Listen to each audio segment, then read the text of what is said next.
Hai, assalamualaikum warahmatullahi wabarakatuh. Halo Bunda dan semua, jumpa lagi di channel YouTube Fitriyanti.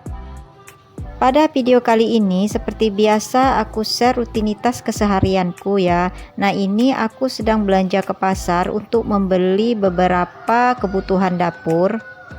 Di antaranya adalah kebutuhan untuk membuat bumbu dasar. Jadi hari ini rencananya aku mau buat 4 macam bumbu dasar yang paling sering aku gunakan di olahan menu harianku. Nah, tadinya itu aku ngupas bawang merahnya di dapur ya, kemudian aku pindah di depan TV gitu supaya nggak boring. Dan ini aku mau lanjutin untuk ngupas bawang putih serta cabai merahnya.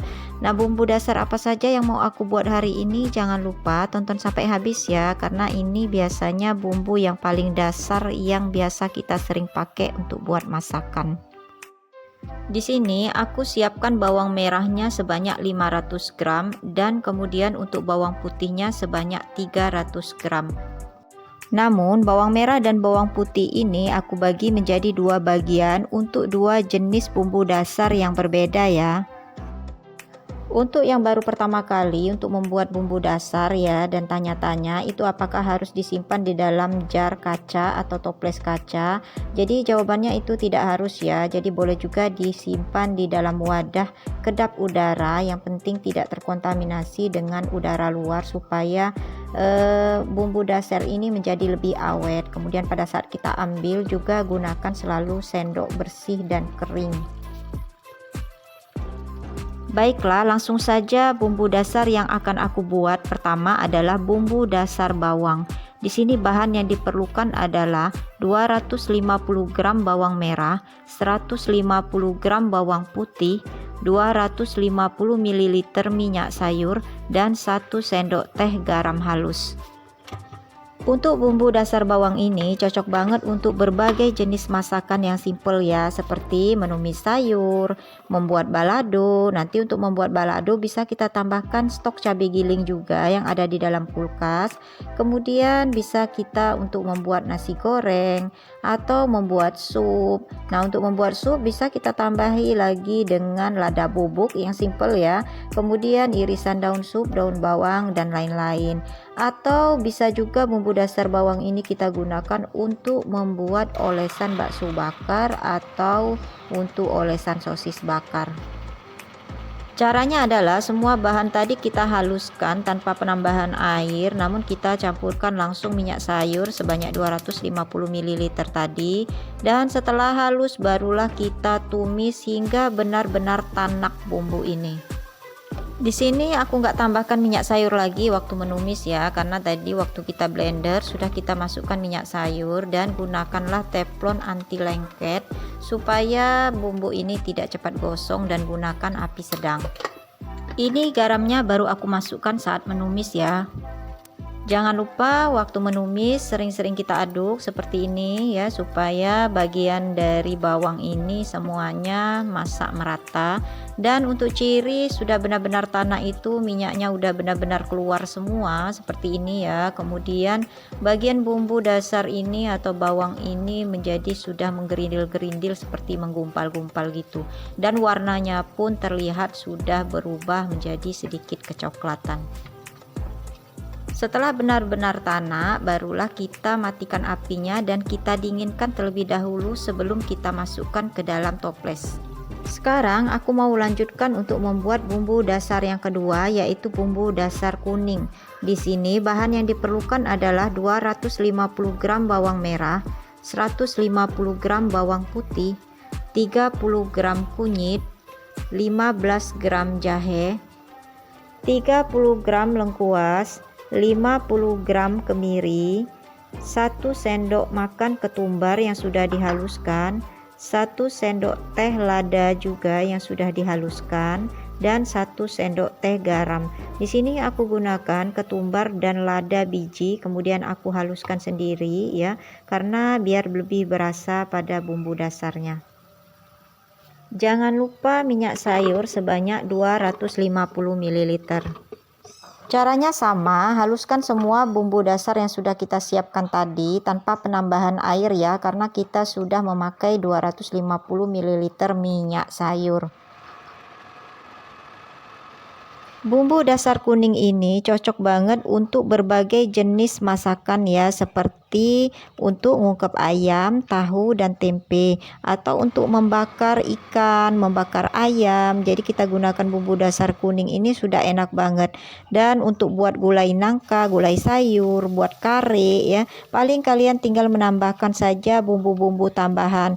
Kalau untuk kare kalian bisa nambahkan cabai giling yang sudah kalian stok di dalam kulkas, kemudian daun salam, daun jeruk, serai, jintan, bunga lawang, dan santan.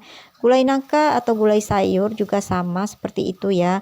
Jadi tinggal menambahkan saja cabai giling, daun salam, daun jeruk, serai, cengkeh, kapulaga, kayu manis, bunga lawang, dan santan. Dan selain itu, bumbu dasar kuning ini juga bisa digunakan untuk membuat pepes, soto ayam ya, dan berbagai jenis masakan yang lain. Tumis sampai benar-benar bumbu ini tanak ya, seperti tadi sama ya, tunggu sampai minyaknya benar-benar keluar dan kemudian bumbu ini berubah warna serta sudah menggerindil gitu. Nah, jangan lupa tambahkan 1 sendok teh garam halus ya, supaya bumbu ini menjadi lebih awet. Nanti setelah bumbu dasar ini benar-benar tanak, matikan apinya, kemudian dinginkan, baru masukkan ke dalam toples atau ke dalam wadah kedap udara. Selanjutnya yang ketiga, aku buat stok cabai giling merah. Membuat stok cabai giling merah ini memang sangat menghemat waktu di saat kita mau memasak ya, apalagi kalau misalnya kita mau buat balado atau sejenis masakan pedas. Dan pemisahan cabai giling seperti ini dengan bumbu dasar yang lain juga cocok banget untuk yang memiliki anak yang masih kecil yang masih kurang tahan terhadap rasa pedas. Salah satu contohnya misalnya kita mau buat ayam bakar, jadi kita gunakan bumbu kuning ya. Untuk yang mau ayam bakarnya ada rasa pedasnya bisa kita tambahkan cabai giling, sementara untuk anak-anak yang tidak suka pedas maka kita tidak usah tambahkan cabai gilingnya. Cabai giling merah ini juga mempermudah kita saat mau membuat sambal ya. Jadi cukup dengan kita tambahkan dengan bumbu dasar bawang yang sudah kita buat tadi. Kemudian kita tambahkan terasi bakar dan tomat yang sudah kita iris-iris lalu kita tumis. Dan ini sangat praktis bukan? Nah, untuk membuat cabai giling ini aku didihkan air terlebih dahulu ya. Setelah airnya mendidih baru aku masukkan cabai merahnya sebentar saja. Ini tujuannya adalah supaya nanti cabai giling yang dihasilkan ini warnanya lebih cerah dan lebih merah. Kemudian setelah itu barulah kita giling ya di dalam blender. Jangan menggunakan air lagi, jadi cukup kita tambahkan saja dengan 250 ml minyak sayur. Dan jangan lupa 1 sendok teh garam halus. Resep cabai gilingku ini hanya nanti untuk setengah botol jar atau toples kaca dengan volume 330 ml ya. Jadi kalau misalnya ada yang samaan toples kacanya volumenya dengan punyaku, kalau mau penuh itu gunakanlah cabai sebanyak 250 gram. Jadi dibanyakin sedikit dari yang aku share di sini. Setelah cabai ini dihaluskan, barulah kita tumis hingga benar-benar tanak cabai ini supaya lebih tahan lama ya.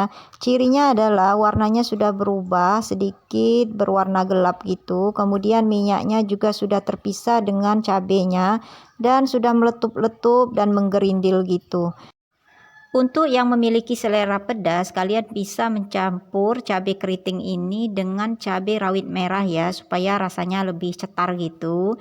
Dan setelah matang benar-benar tanak, barulah kita matikan apinya dan tunggu sampai dingin sebelum dimasukkan toples. Sambil menunggu cabai giling merahnya dingin, di sini aku mau membuat cabai giling hijau.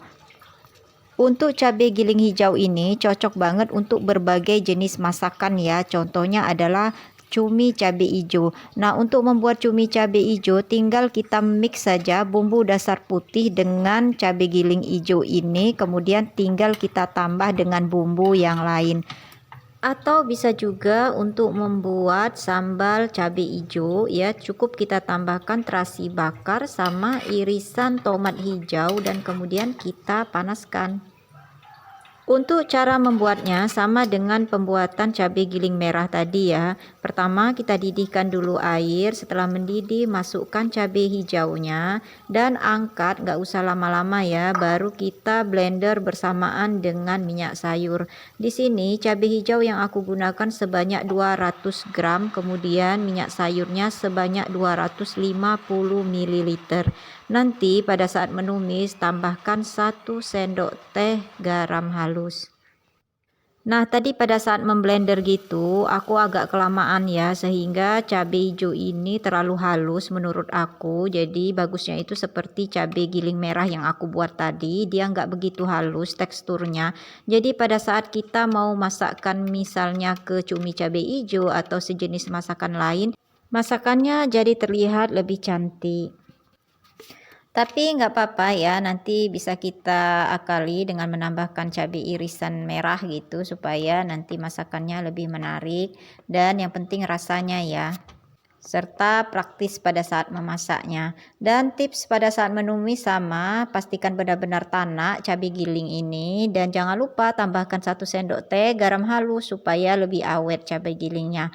Dan apabila sudah warnanya berubah, kemudian minyaknya sudah benar-benar terpisah dari cabenya, kemudian cabenya juga sudah menggerindil gitu, maka artinya gilingan cabai hijau ini sudah benar-benar tanak.